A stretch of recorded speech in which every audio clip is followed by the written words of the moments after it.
Chapter 4. Nothing ever interferes with the five elemental play. What is ego? Why does it think about itself all the time? First, you have what is called aham bhava, that is the I am sense. Later, this sense identifies with the form of a body, when it is called aham akar, the I am form. This is ego. Why does it not disappear in people? They feel they are doers and they want to be loved? It is the natural outcome of the three gunas. While the body is the product of food essence, it is the medium through which all these three gunas function. Ego is the very nature of these gunas. While a man thinks that he is the doer, even though he does no action, in reality all activities are due to the gunas. Only a jnani realizes this and transcends the ego. The ego is never a title or a name, but just the sense of I am prior to words. The waking state, the sleep state, and the knowingness I am constitute an ego. In the essence of these three states, what do you think you are? What would be the evidence for your existence? Could ego not be due to thoughts?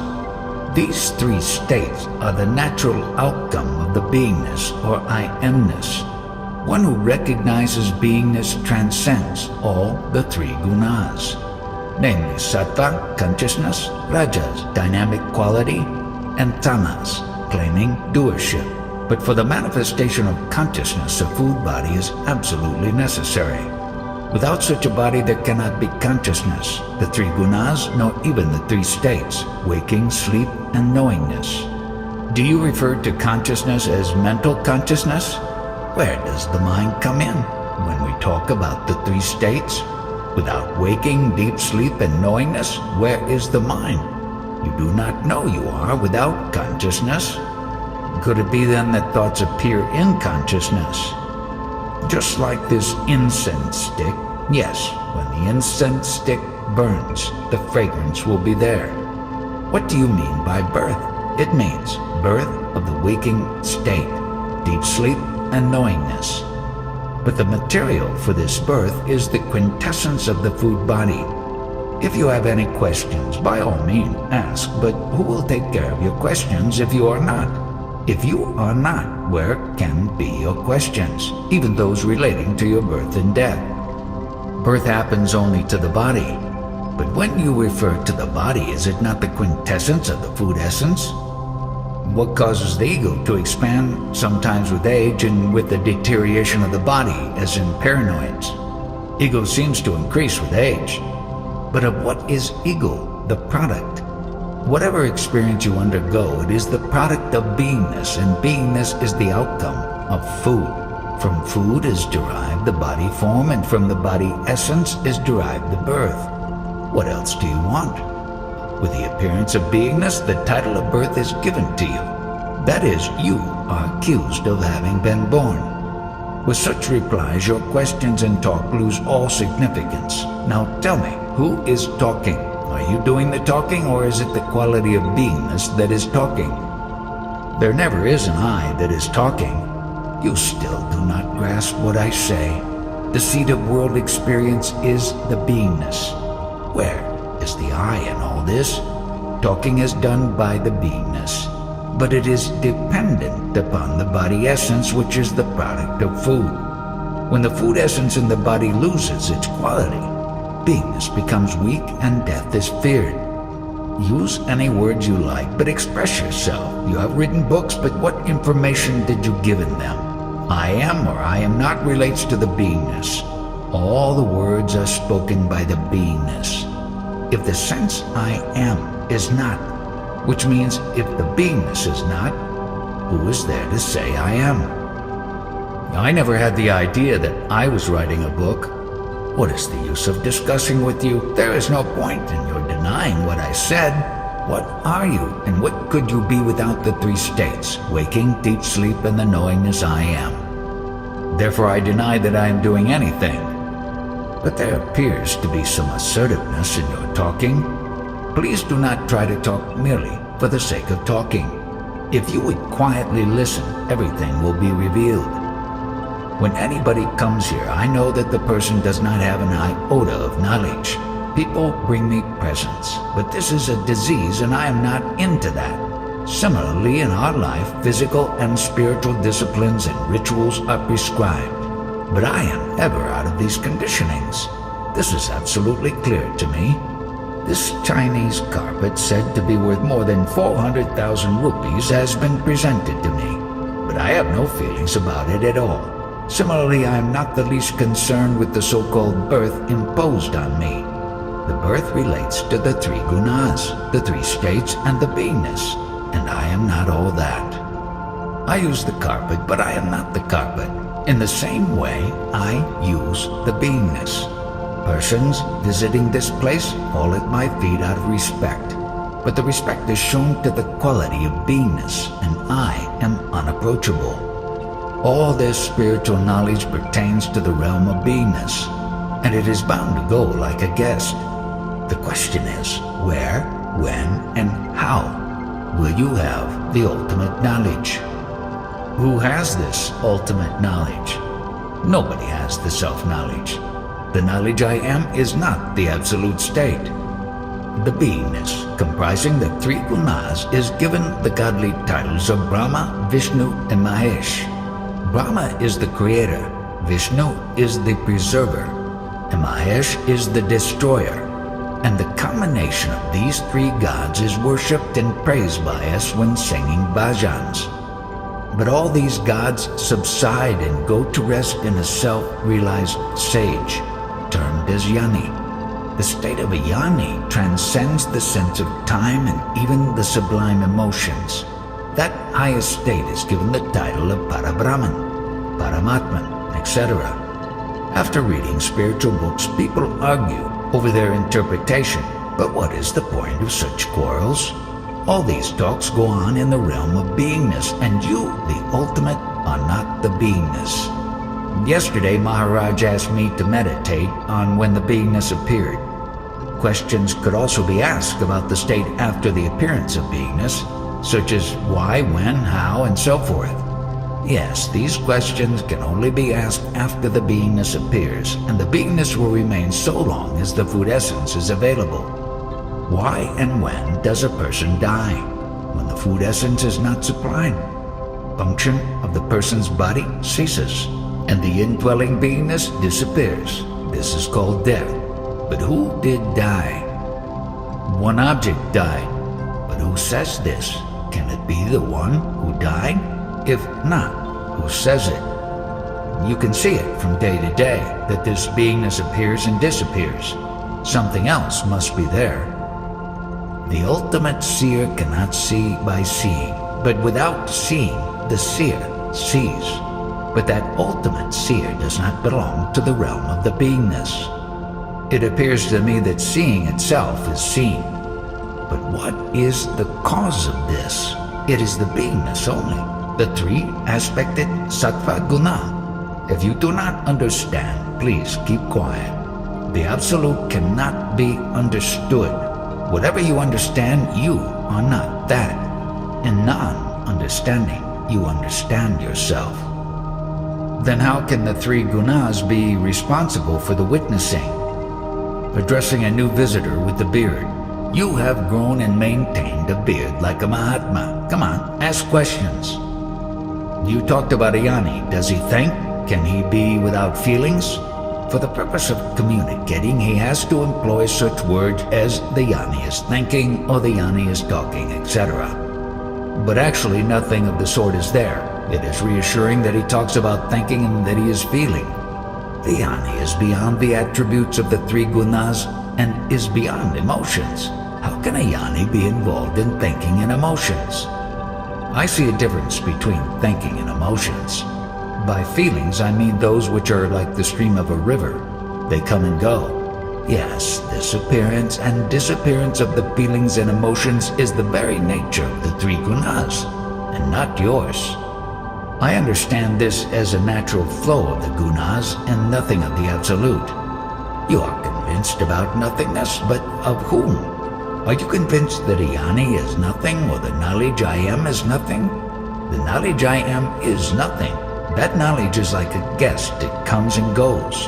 You have come here. You are very clever. Now, what did happen? All the knowledge which you had collected elsewhere and brought here is rendered useless and redundant. Pointing to two visitors. The knowledge of these two will become useless. At present they are the very ocean of knowledge. But when their three gunas and beingness disappear, all their knowledge also disappears. So long as beingness is there, all the worldly activities will go on. But you now realize that you are neither the activities in the beingness nor the beingness. You, as the Absolute, are none of these. To meditate on that which comes after the beingness, the only way I see it is to watch what remains when everything is gone. When time, space, and everything disappear, what remains? When the manifest world of the three gunas is gone, whatever remains indicates what you were 100 years ago and prior to your birth. In that state, you were bereft of the three states of waking, deep sleep, and knowingness. You should abide in that state during meditation. How does one avoid going into samadhi in this meditation?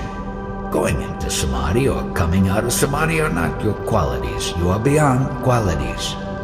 My question is how to avoid it. Going into and coming out of a samadhi are qualities like all other qualities of the three gunas. And you do not try to avoid samadhi. It is the natural play of the three gunas. Samadhi will be there, but you, the Absolute, are not in the samadhi. I used to have these tendencies, so my guru forbade me meditation and observation. But could you tell me how and where you were introduced to the knowledge you are? Did your guru tell you that? Where and how did the union of the beingness and the Absolute take place? The question never did arise. One ignorant person can tell another ignorant person anything, but that one who recognizes what the ignorance is should be considered as the knower, the jnani. Many people presume themselves to be jnanis, but they are ignorant only. One person says, I am knowledgeable. Another says, I know, but both are ignorant. The waking state is followed by deep sleep, and deep sleep is followed by the waking state, and so on goes the cycle. This cycle constitutes the beingness. You must be very alert, as at times when someone aims a rifle at you, and you are trying to avoid the bullet. It is not child's play to see through the ignorance. I will try. Are you going to ask questions from without the three states or within the three states? By using the three states. Then what's the use? Earlier you wanted to stay here for 3 weeks. Do you want to stay for that period? Is it necessary? Earlier Maharaj asked me a question and I answered, but once my purpose is achieved, I may go. Is there anything left that you have not accomplished? And what do you mean by purpose? May I know how to deal with the purpose completely and consciously? The process of attaining the purpose is within the three gunas, whereas the purpose itself is beyond the three gunas. The process of attaining the purpose then disappears? The meditator involved in that process is not the real one, but the target is the real. This book, this is the final obstacle. Second visitor, what is the value of a book? A book is valuable to its reader provided he is more ignorant than its author. The author has very beautifully written ignorance in his book, and we are so engrossed in it that we go to sleep. But after reading that book, many have come to you. Why have they come? It was to get direction for their meditation. With the transcendence of the knowledge I am, the Absolute prevails. The state is called Parabrahman, while the knowledge I am is termed Brahman. This knowledge I am, or the beingness, is illusion only. Therefore, when Brahman is transcended, only the Parabrahman is, in which there is not even a trace of the knowledge I am. When those three states, waking, deep sleep, and knowingness, were not there, could there be beingness? Why? In that state did your beingness arise? Would there be any necessity for beingness in the Parabrahman state? in the absence of beingness, did you see the sun, the moon, and the stars in the firmament? In that state, was there any benefit from the sun, the moon, and the stars? The beingness is a superimposition, a cloak of illusion over the absolute. In other words, the beingness, which is the very first and primary concept I am, is itself a conceptual illusion. This manifest world is the dynamic play of the five elements, in that there is no scope for an individual. A diamond radiates light all around. It is radiance itself. In deeper meditation, you will realize that, like the brilliance emanating from a diamond in all directions, the manifest world emanates out of you. It is your effulgence only. Like an old-fashioned cafe having mirrors on the walls, which reflect your manifold images. The whole universe manifests in that principle, which is termed beingness or birth. This beingness illumines all that exists, which means the entire universe manifests as the body of the beingness. On a television screen, you see different forms, images, and landscapes, but they are all the expression or play of the tube's electron beams only. Similarly, the entire manifest world of your purview is the product of your beingness. When you go into deep quietude, after thorough comprehension of these talks, you will observe that in the knowledge you are, innumerable universes and cosmoses latently exist. Maharaj, pointing to the foreigners, these are seekers of the true knowledge, while the local people follow devotion to a god so that their mundane needs are provided. I have therefore the highest regard for the foreigners, because whatever they undertake, they see it through to the end. I admire their perseverance. To come here, many of us have left all the profound acharyas completely. Such spiritual personages do not belong to any country. They are the product of the five elemental play. People take birth and die in the play of the consciousness. In the next 100 years, all these people will die and a fresh crop of visitors will arrive in the world, in a continuous process. This, too, is the play of the five elements. Many acharyas have come and gone, but none could bring about even a little change in the process of creation, preservation, and destruction, the play of the five elements. Not only acharyas, even great incarnations like Rama, Krishna, and others could not do it. The same can be said of rishis, sages, and siddha purushas, the souls highly evolved spiritually. Inexorably, the great drama goes on, although it is governed by such an odious principle as one species preys upon another species. There are organizations to prevent cruelty to animals, but they only prolong the life and sufferings of animals. Could they bring to a stop animal creation? As a result of this creation, both the human beings and animals suffer in this world. Is there any progress in family planning either in human beings or in animals in totality? What authority does one have about oneself? People have no authority whatsoever to interfere in this grand drama of the five elements, to effect any change, because their primary nature ever remains the same. January 15th, 1980.